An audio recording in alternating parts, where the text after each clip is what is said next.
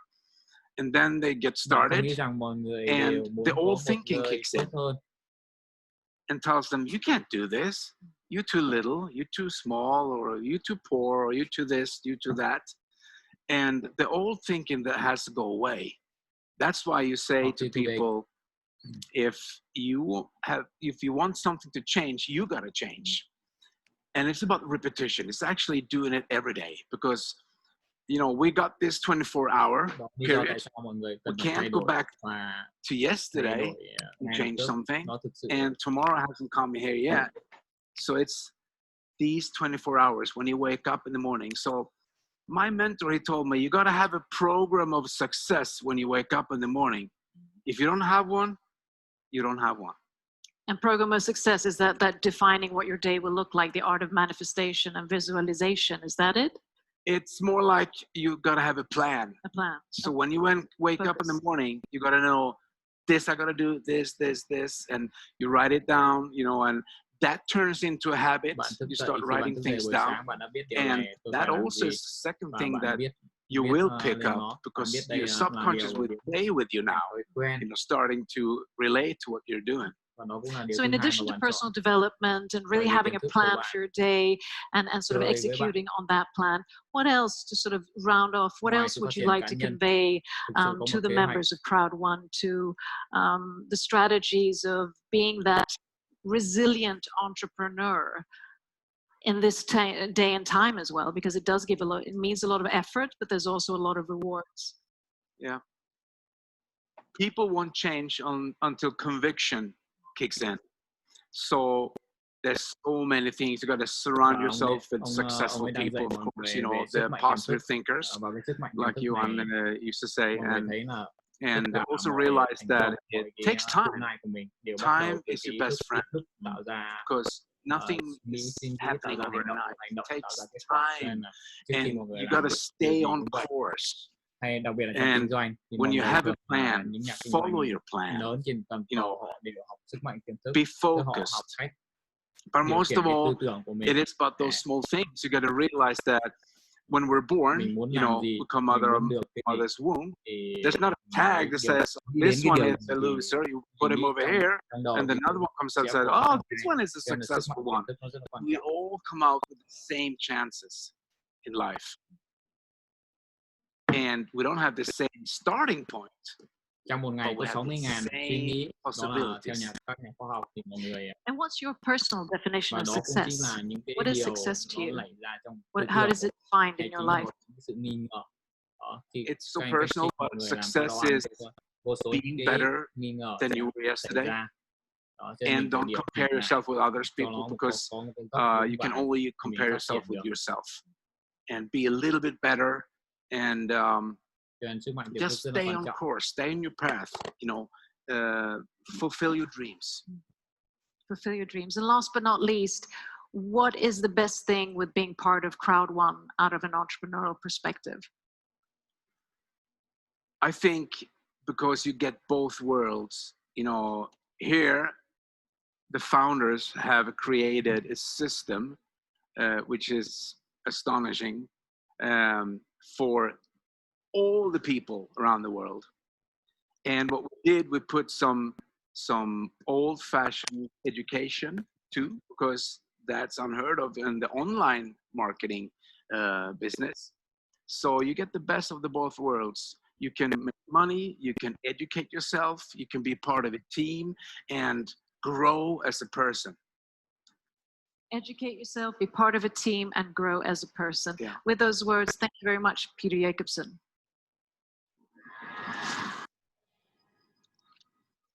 Ladies and gentlemen, we've now reached the point in the show when it's time to congratulate our highest titles. It's time for our amazing ambassadors. So let's congratulate them, our titles of ambassadors. Welcome up on stage, Vision 60 and Castle.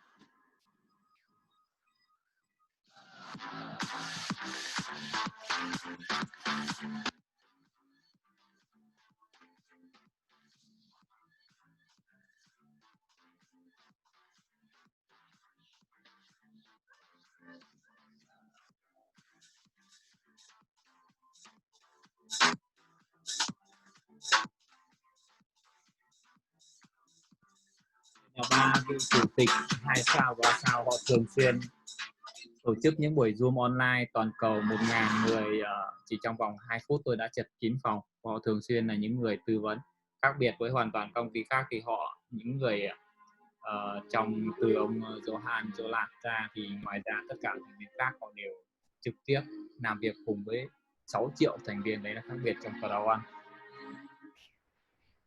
và họ trực tiếp giảng dạy. Và như là ông Johan đã hứa thì trực tiếp họ có nhiều kinh nghiệm sẽ dạy mọi người trên phạm vi toàn cầu bằng tiếng Anh.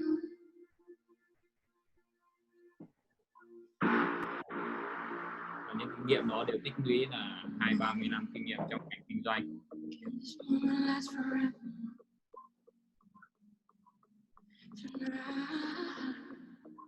Một bài hát vô cùng nổi tiếng.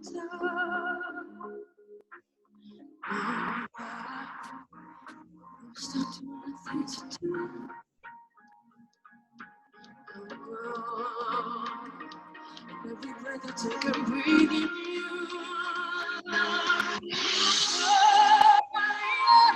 Forever till the end of time. Now I know that Bài hát này được thể hiện bởi một ca sĩ ở đất nước Estonia và cô ấy đã giành chiến thắng trong giải của châu Âu tổ chức 2 năm một lần, đó là Eurovision. Và hầu như ở châu Á không được xem sự kiện này, nhưng ở châu Âu thì 2 năm tổ chức một lần.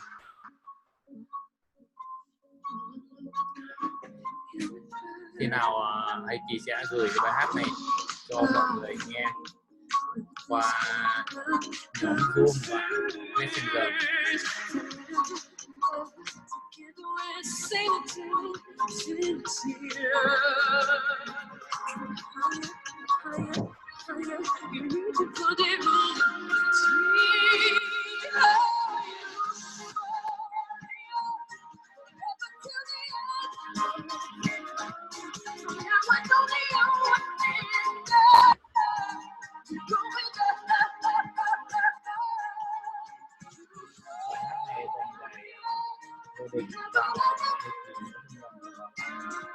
Cách đây 4 năm trước.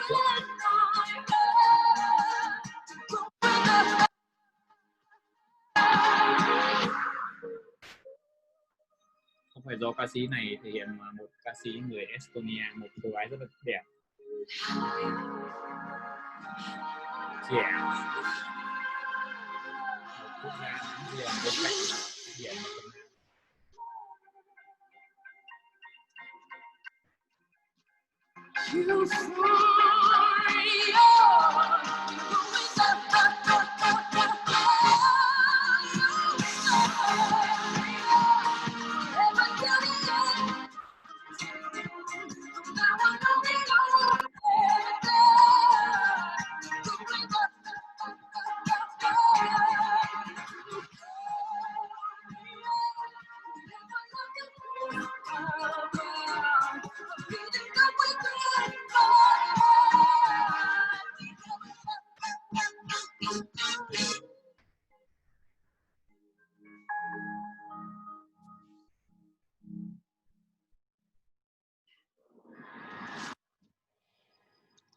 Wow, what a voice. Thank you, Loreen. It says that music is to the soul what words are to the mind. And that rings so true when we listen to this powerful voice, woman and artist, Swedish-Moroccan artist and music producer, Loreen, who won the Eurovision Song Contest with this exact song euphoria in 2012.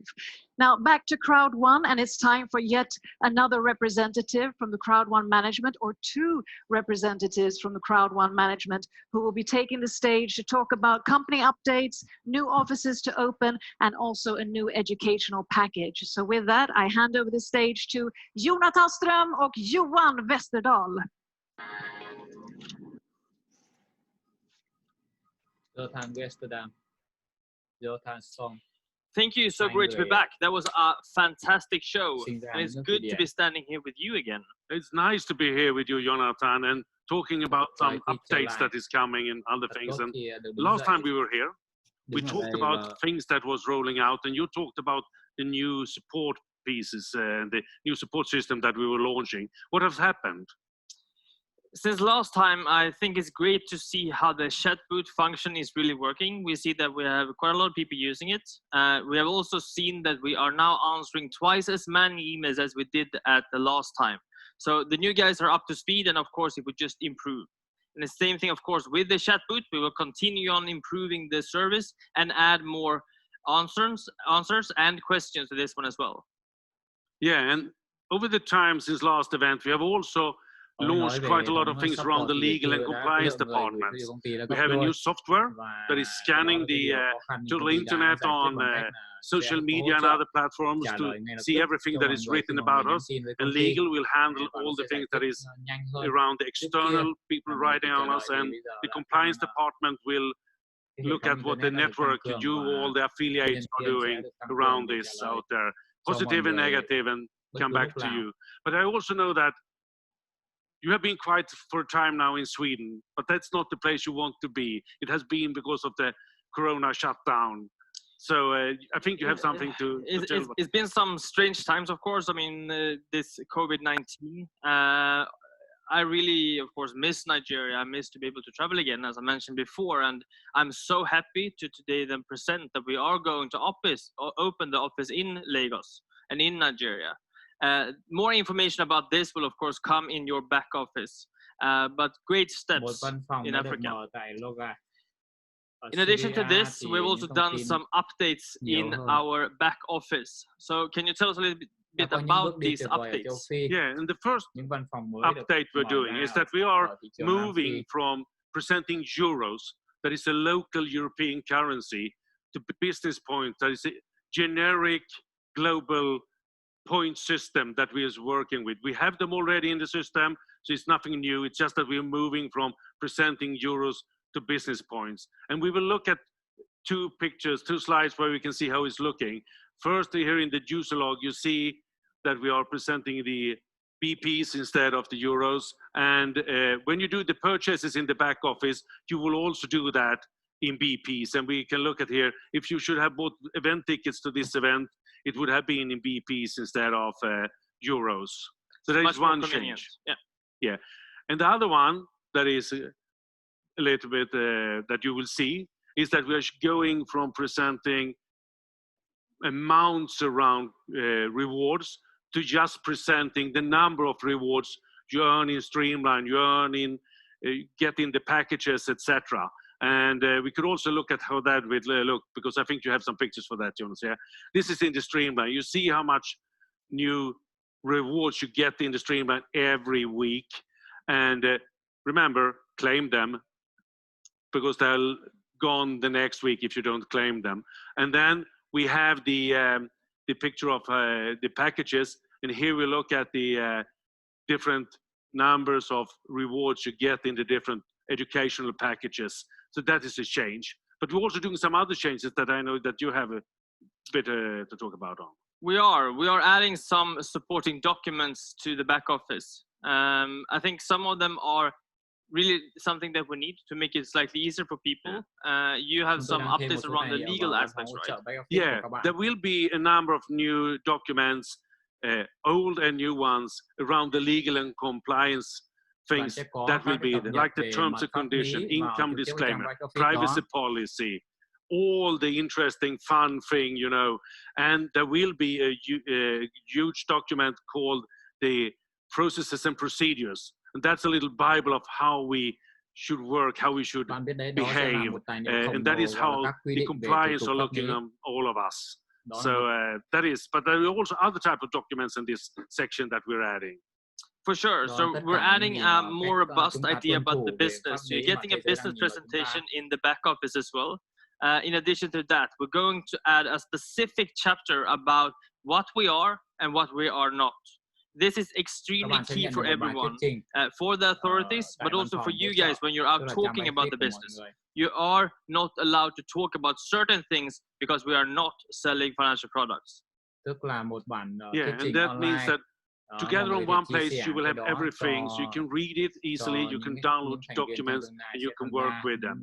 And there will be new documents, new things coming there all the time.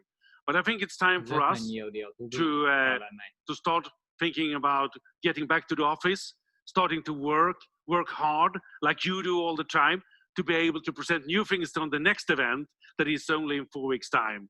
So thank you, Jonathan, for sharing the scene with me right now. Thank you for having me here. Pleasure. Thank you.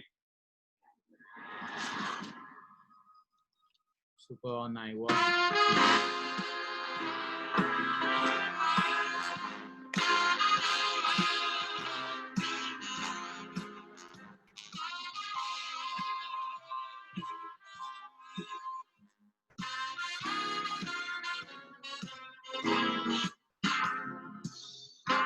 Ladies and gentlemen, wherever you may be, we're going to need your help now. Sing with us. Hey folks, here's a story about Minnie the Moocher. She was a low-down hoochie coocher. She had the roughest, toughest frame, but Minnie had a heart as big as a whale. Howdy, howdy, howdy, howdy. Howdy, howdy, howdy, howdy.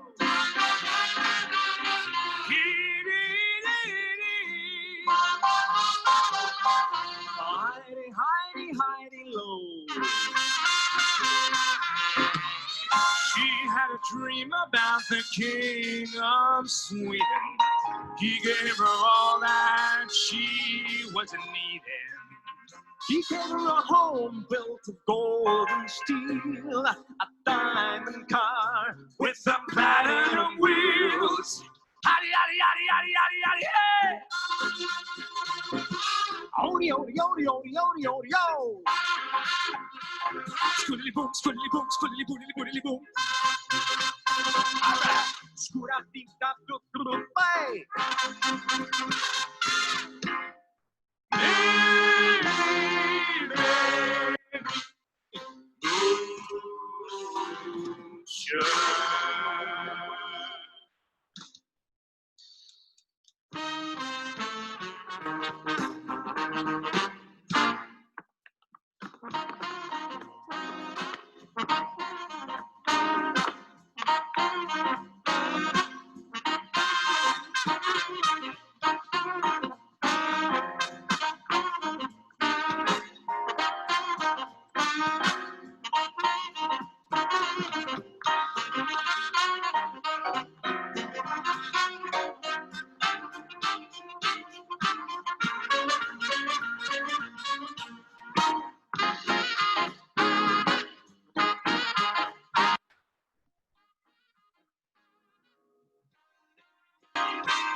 What an entertainment. Thank you so much to the dynamic duo, Carl Dial and Rennie Miro, a fantastic duo and two of Sweden's most popular and established singers, artists, and dancers. So do also check out their show, the High Society online show, which is also very popular.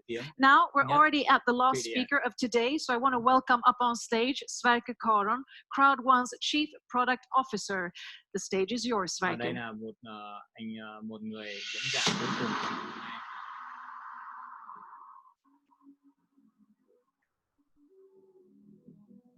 Sân khấu là của bạn speaker.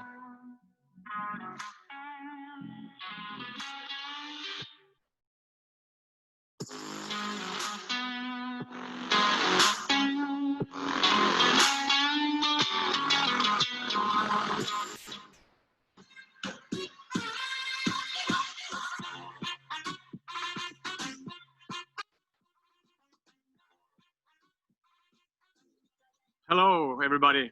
What a day we had so far.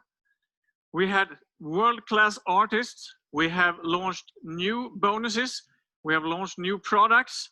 We have got some important updates, and we have made this concept so much better, all in one day. I'm excited. Wow. And we have something more. We have the C-Store. What is that?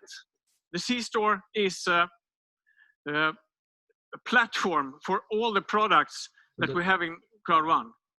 Today we have a Filgo, we have Mixter, we have the Crowd magazine, and instead of searching for all these things on the web page, you have one button, and you will find it all there. And from today we have more things. We have launched the travel product, we have launched Safer, and you will find those products there as well. So instead of searching all over the place, we will have one platform which we call C-Store, and you will have it in your back office, and you will have it today. And the timeline, we have made it quite good so far, and we're still a new company. We are 1.5 years old, and we have a bunch of products launched. We are not Amazon yet, but hey, Amazon, they are 25 years old. They have 100 million Prime members so far. We have soon 7 million members. And if we keep up the tempo we have now, we will have more than 100 million members already next year. So it's incredible what you have managed to do in such a short period of time. We have launched My Grid Hub, which is an education series. We have launched a Filgo, the online gambling platform. We have launched Crowd magazine, our own nice, beautiful magazine, which we have launched number 2, the paper issue for number 2 today, actually, so you can order it. Life Trends, the travel product that we also launched today, will be available in a few days for everybody, where you can book your flight tickets and hotel rooms. And Safer, the first product for a local market in Crowd1. We are such a big company, so we will launch products in different markets. And Safer is the first product that we launched, and we launched it in South Africa. Epic One Lotto is a bit delayed, but we will launch it this year for sure. Don't miss it out. And the same for Mixter, which is actually quite ready to launch. So not so long time before we launch that. And later this year, we will have a bunch of new product releases. Don't miss out. Book your tickets for the upcoming events. There will be entertainment products. There will be something that we call C-commerce, which is very interesting. And this is just in the first 2 years of business. So thanks for watching out, and thanks for me. And with that, this super online world event for Crowd1 has come to an end. I want to say thank you to all our amazing artists who performed here on stage. Thank you to all the speakers and teams and managers of Crowd1. And above all, thank you all you viewers who have been watching. Thank you for your energy. We felt your presence, and I do hope it's been rewarding. And I've also heard that the tickets for the 8th of August, remember that date, are already released in your back office, so go and purchase them. What better way to end today day and the way that it started with entertainment. All of our artists on stage: Sarah Dawn Finer, Carl Dial, Remy Miro, and Alice. Kết thúc buổi siêu sự kiện ngày hôm nay bằng một trình diễn âm nhạc nhẹ nhàng. Can't take my eyes off of you. You'd be like heaven to touch. Oh, I wanna hold you so much. At long last, love has arrived, and I thank God I'm alive. You're just too good to be true. Can't take my eyes off of you. Pardon the way that I stare. There's nothing else to compare. When I stare, I'm so weak. There are no words to complete. But if you feel like I do, please let me know that it's real. You're just too good to be true. Can't take my eyes off of you.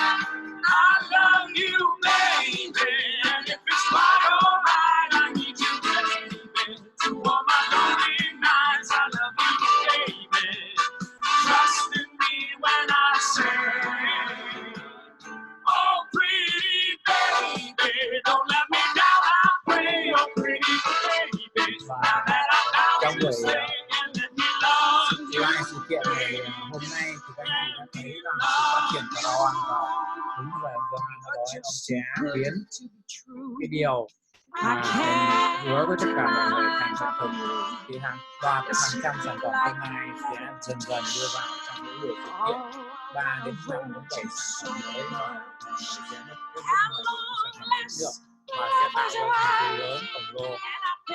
Thì điều quan trọng ở đây là các anh chị hãy tin tưởng, tin về mọi mặt pháp lý, tin về sự chuyên nghiệp cấp của một dự án châu Âu.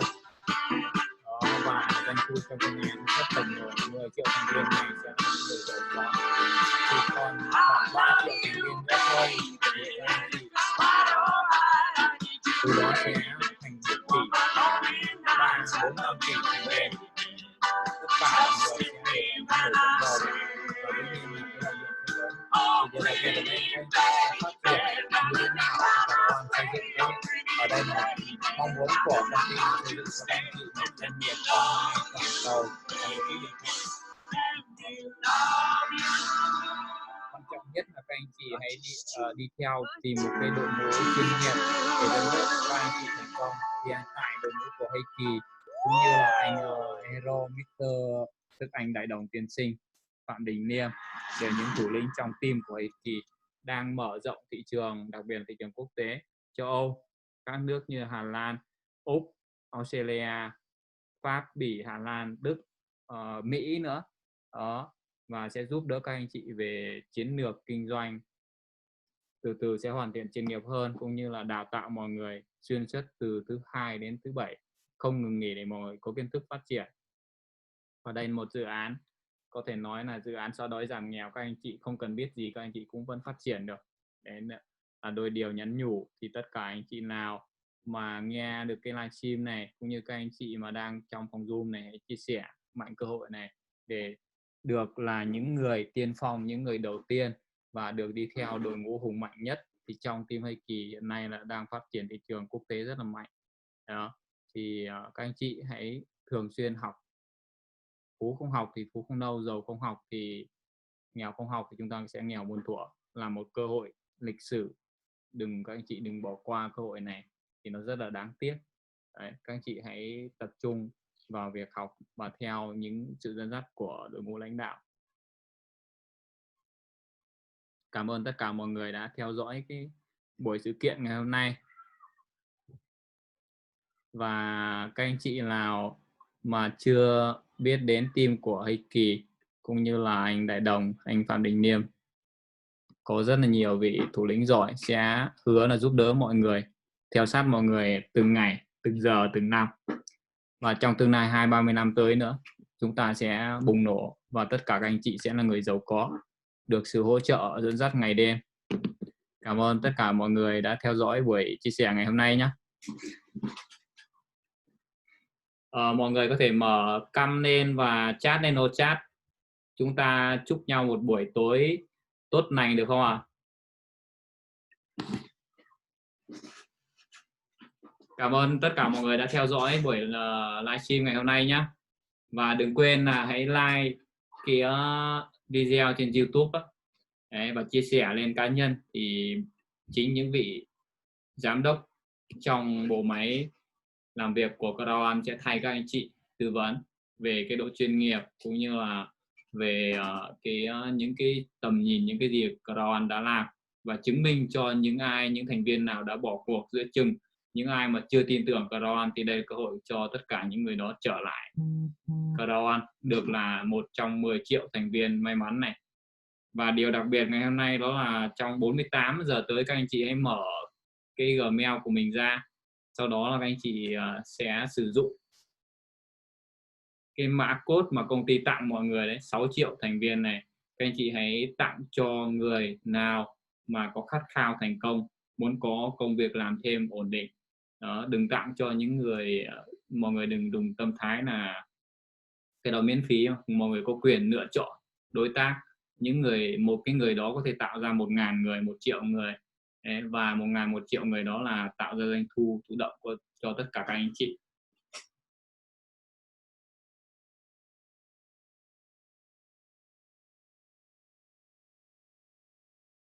Chào tất cả mọi người nhé. Heikki xin phép đóng Zoom ở đây và hẹn gặp lại mọi người vào tối mai, sẽ là tối thứ 5, sẽ có một buổi chia sẻ do đội ngũ Crowd1 để tư vấn cho mọi người, và sẽ thường xuyên liên tục, và đến lúc chúng ta bùng nổ rồi đó. 357 và 246 mọi người đừng quên là sẽ vào vòng Zoom này và vòng Zoom 999 666 888 để học hỏi nhé, về các kỹ năng phát triển. Chào tạm biệt tất cả mọi người.